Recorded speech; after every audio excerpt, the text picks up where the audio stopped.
नमस्कार। Daily post Punjab Haryana Himachal देख रहे हैं आप। मैं हूं गौतम ठाकुर। कार्यक्रम हरियाणा पोस्ट में आपका स्वागत है।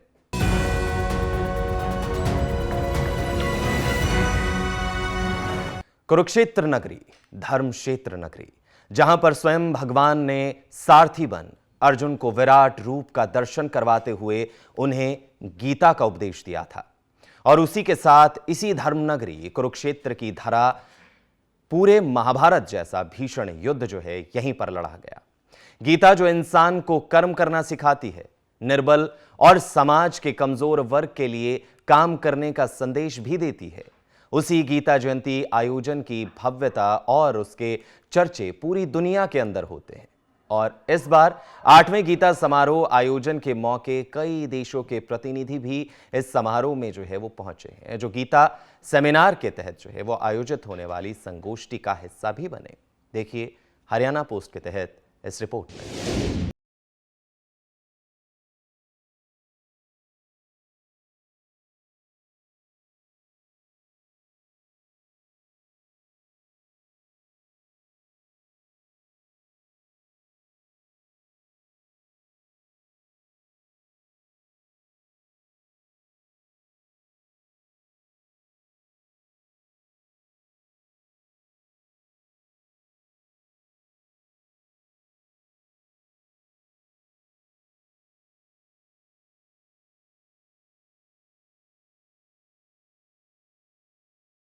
हरियाणा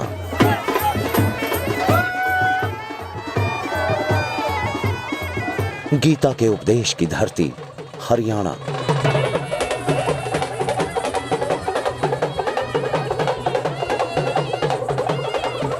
और हरियाणा की उसी पावन धरा पर अंतर्राष्ट्रीय गीता जयंती समारोह की शुरुआत धर्म और कर्म की भूमि कुरुक्षेत्र में 7 दिसंबर से हो चुकी।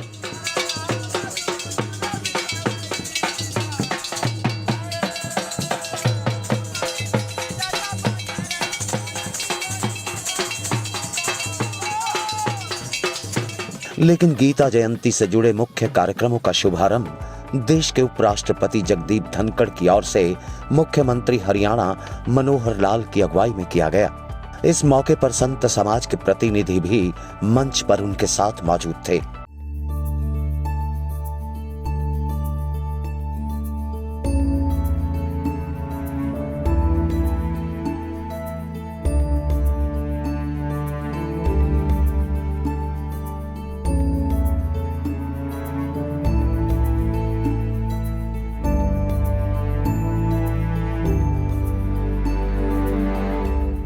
राष्ट्रीय गीता महोत्सव के शुभारंभ मौके इस बार 3 दिनों के लिए गीता सेमिनार का आयोजन किया जाएगा, जिसका शीर्षक रहेगा वसुदेव कुटुंबकम।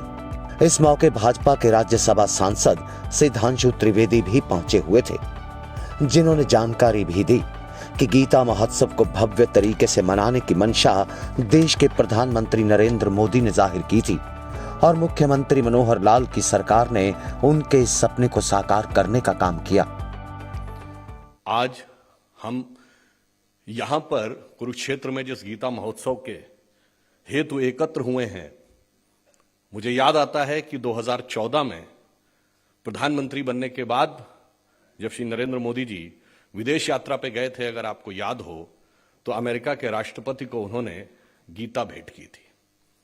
और उस समय गीता को भेंट करने को लेकर कई प्रकार के प्रश्न भी उठाए गए थे, परंतु अगर आपको ध्यान हो तो यही कुरुक्षेत्र में जो गीता का महोत्सव 1989 से चलता था, 2014 में ही प्रधानमंत्री जी ने यह विचार किया कि अब यह भव्य रूप में कुरुक्षेत्र में गीता का महोत्सव होना चाहिए। और जब मनोहर लाल जी आपके मुख्यमंत्री बने तो 2016 से ये अब भव्य रूप में मनाया ही नहीं जा रहा है, उत्तरोत्तर उभरता हुआ विश्व को मार्गदर्शन देने का मार्ग प्रशस्त कर रहा है। हम आज जिस उद्देश्य के लिए एकत्र हुए हैं, यह उद्देश्य का प्रभाव कितना व्यापक और प्रभावशाली होने जा रहा है। मैं अधिक समय न लेते हुए सिर्फ इतना कहना चाहूंगा कि आज भारत का अब समय का उदय हो रहा है। प्रधानमंत्री श्री नरेंद्र मोदी जी ने 15 अगस्त 2022 को जो कहा था कि ये अमृत काल है, और अमृत काल के जो 5 संकल्प थे उनमें से जो पहले 2 संकल्प थे, पहला क्या था, अमृतकाल समाप्ति 2047 तक भारत को विकसित राष्ट्र बनाना है, और दूसरा था गुलामी की मानसिकता के हर प्रभाव से मुक्त करना है, और तीसरा था कि संस्कृति की विरासत पर गर्व करना है। तो हम उस विरासत को समझें और गर्व करें। और बाद में उन्होंने कहा था, यही समय है, सही समय है। गीता का उपदेश जो कर्म करते हुए फल की इच्छा न करने की बात कहता है, और साथ ही आचरण और कर्म की परिभाषा अपने शब्दों में कहते हुए मुख्यमंत्री हरियाणा मनोहर लाल ने देश के प्रधानमंत्री नरेंद्र मोदी की खूब सराहना की। बहुत ही ये प्रसन्नता का विषय है आज मेरे लिए, खासकर कि लगातार 8वां वर्ष ये हो रहा है कि जब अंतर्राष्ट्रीय स्तर का ये गीता जयंती का समारोह हो। हम कुरुक्षेत्र में लगातार 2016 से इसी स्वरूप में मनाते आ रहे हैं, और ये और अच्छा विषय है कि हम इस प्रकार की संगोष्ठियों के माध्यम से गीता का यानी गीता का संदेश देश और दुनिया में कैसे जाए, गीता का महत्व ये दुनिया को हम कैसे बता सकें, इस प्रकार की संगोष्ठी के माध्यम से हम लोग लगातार करते हैं। भाइयों बहनों, गीता के बारे में बोलना वास्तव में सूर्य को रोशनी दिखाने जैसा मेरे जैसा व्यक्ति जरूर सोचता है, क्योंकि बहुत ही विद्वान लोग इसके ऊपर अपना व्याख्यान देते हैं। गीता कोई केवल एक पुस्तक या ग्रंथ मात्र नहीं है, ये एक जीवन का सार है। और मैं ये कहता हूं कि ये सार्वभौमिक है, सार्वकालिक है। जब गीता संदेश भगवान कृष्ण जी ने सुनाया होगा, जो सार्थकता उस समय थी, आज भी सार्थकता उतनी उससे कम नहीं है। चाहे ये व्यक्ति विशेष के लिए हो, चाहे परिवार के लिए हो, चाहे किसी जिला, प्रदेश और देश के लिए हो, अथवा दुनिया के लोगों के लिए हो, गीता का महत्व हर किसी के लिए उतना बराबर बना हुआ है। विश्व को एक करने के लिए, विश्व में एक दिशा और एक संदेश देने के लिए बहुत सी संस्थाएं ऐसी बनी हुई हैं। जैसा मैंने बताया, प्रशासनिक यूएनओ है। अगर हम ऊर्जा के क्षेत्र में बात करते हैं तो शायद इंटरनेशनल सोलर अलायंस एक इकाई बन गई है। अगर हम आर्थिक दृष्टि से बात करें तो वर्ल्ड बैंक अपने आप में एक संस्था है। स्वास्थ्य की दृष्टि से बात करें तो WHO ये बना हुआ है। और इसी प्रकार से अलग अलग संस्थाएं, ट्रेड के नाते से WTO ये संस्था एक आगे काम कर रही है। खेलों के नाते ओलंपिक्स ये अपना महत्व बनाए हुए हैं, जो दुनिया को एक दूसरे देशों के नजदीक लेकर के आते हैं। लेकिन फिर भी समझ बढ़ाने के लिए इसकी बड़ी आवश्यकता है। आखिर तो संघर्ष, जैसे 2 युद्ध का जिक्र किया स्वामी ज्ञानानंद जी ने, इन युद्धों में यदि आगे कहीं बढ़ गए तो मानवता पर भी खतरा है। दुनिया की कुछ समस्याएं हैं, उन समस्याओं को मिलकर के हल करना होगा। गरीबी है, महामारी है। अब हम कोविड को ही देख लें कि कोविड जैसी समस्याएं, महामारी पूरे विश्व को और ऐसा कई बार सर्वनाश की तरफ आगे धकेलने के लिए निकल गई। अगर ये समझदारी न दिखाई होती तो शायद बहुत बड़ा संकट आ सकता था। मैं अपने देश के प्रधानमंत्री जी की सराहना इस मामले में करता हूं। अंतर्राष्ट्रीय गीता महोत्सव के जरिए जहां हरियाणा की समृद्ध परंपरा और विरासत से रूबरू होने का मौका हमें मिलता है, तो वहीं दूसरी तरफ कई राज्यों की संस्कृति भी हमें यहाँ देखने को मिलती है।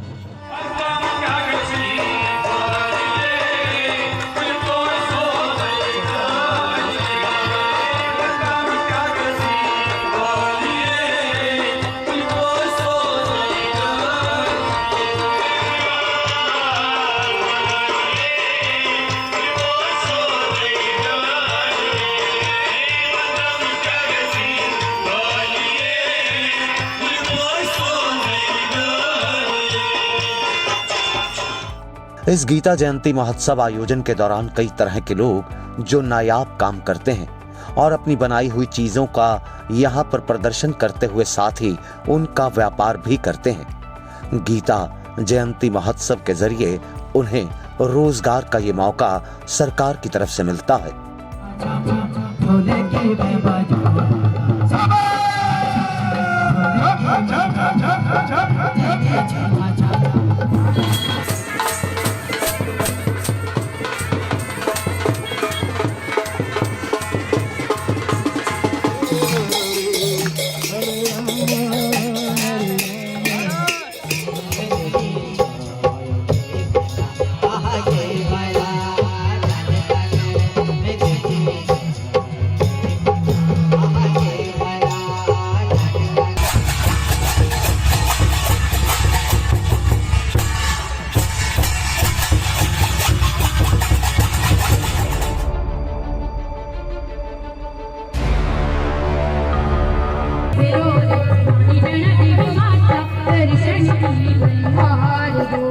वहीं देश के उपराष्ट्रपति ने अपने संबोधन के दौरान इस बात का हवाला दिया कि वह मुख्यमंत्री मनोहर लाल के बुलावे पर जब जब भी गीता जयंती के महाआयोजन के बीच शरीक होने के लिए पहुंचते हैं, हर बार उन्हें अलग ही अनुभव की अनुभूति होती है।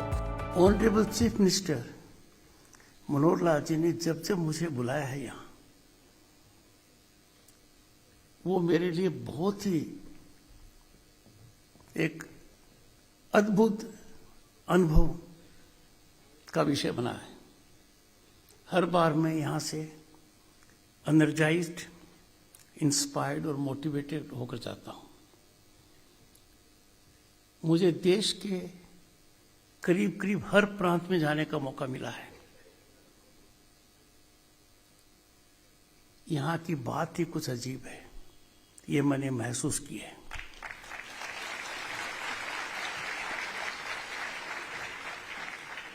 मुझे ये कहने में बिल्कुल संकोच नहीं है कि यदि अगर आज हरियाणा के मुख्यमंत्री की कोई पहचान है,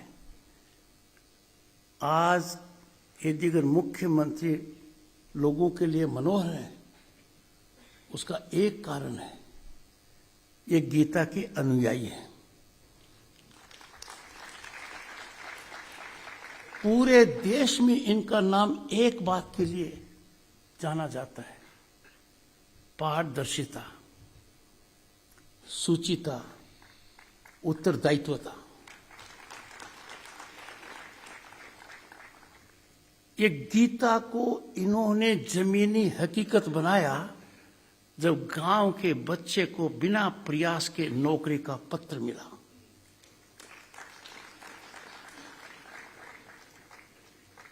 He is a foot soldier of Gita philosophy।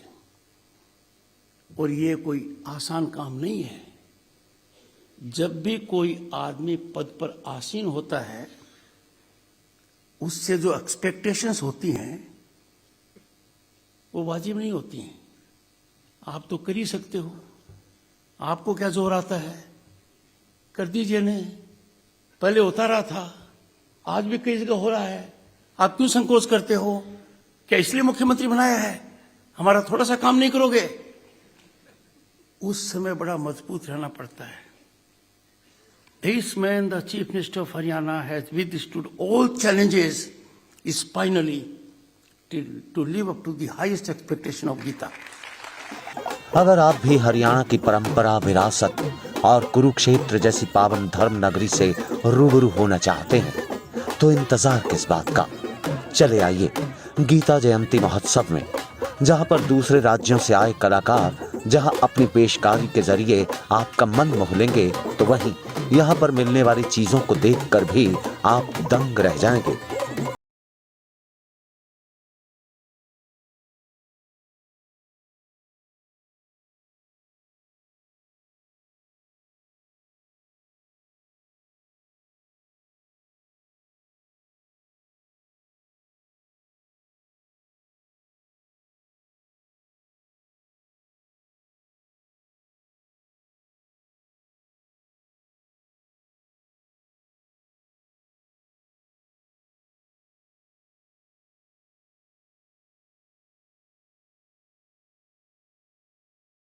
फिलहाल आज के हरियाणा पोस्ट में इतना ही। मुझे यानी गौतम ठाकुर को दीजिए इजाजत और देखते रहिए डेली पोस्ट पंजाब, हरियाणा, हिमाचल।